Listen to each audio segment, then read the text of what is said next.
Hey everybody, happy Wednesday. Sorry for the delay in this video. This is part 4 of homemade ginger beer. This is the final video. We're checking in for the final time.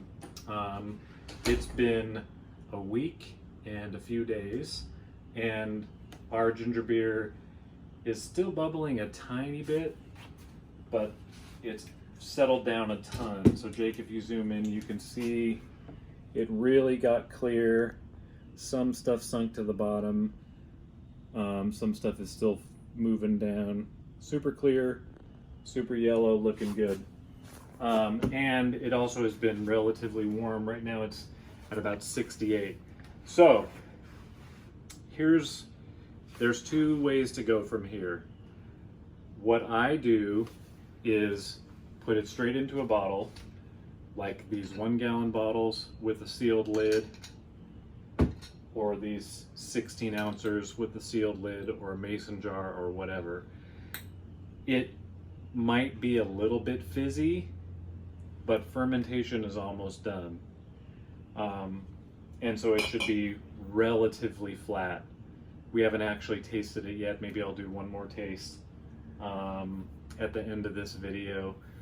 But it's usually pretty gingery, pretty strong. So what I like to do is drink it with half a can of Sprite and half a thing of this, 50-50, because that adds sugar and fizziness. The other option, if it tastes awesome right away, if you add half a teaspoon of sugar for every 12 ounces, that will do what's called a secondary fermentation. There will be a little bit of yeast left in the liquid, and it'll ferment again enough to make it fizzy. Does that make sense? So if you want to carbonate it yourself, add a half a teaspoon of sugar per 12 ounces, and do the math if you want to do a 1-gallon thing or whatever.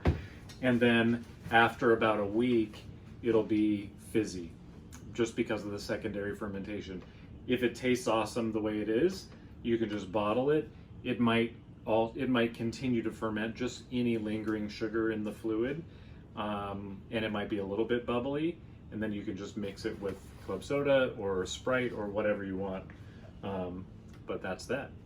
And so you guys should all be roughly at the same timing as me, but once the bubbles stop and you haven't really noticed anything in 24 hours, that means most of the yeast has gone dormant.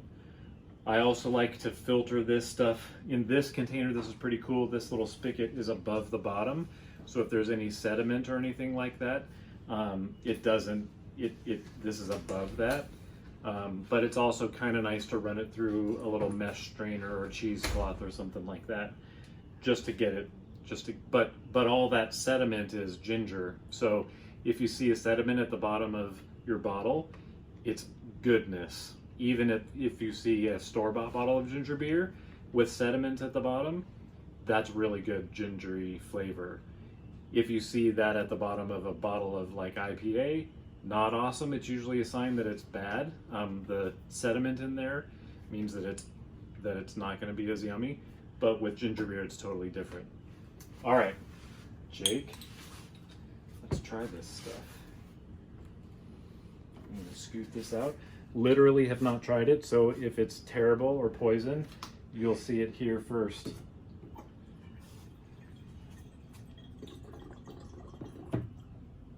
Okay. Smells good, smells lemony and gingery.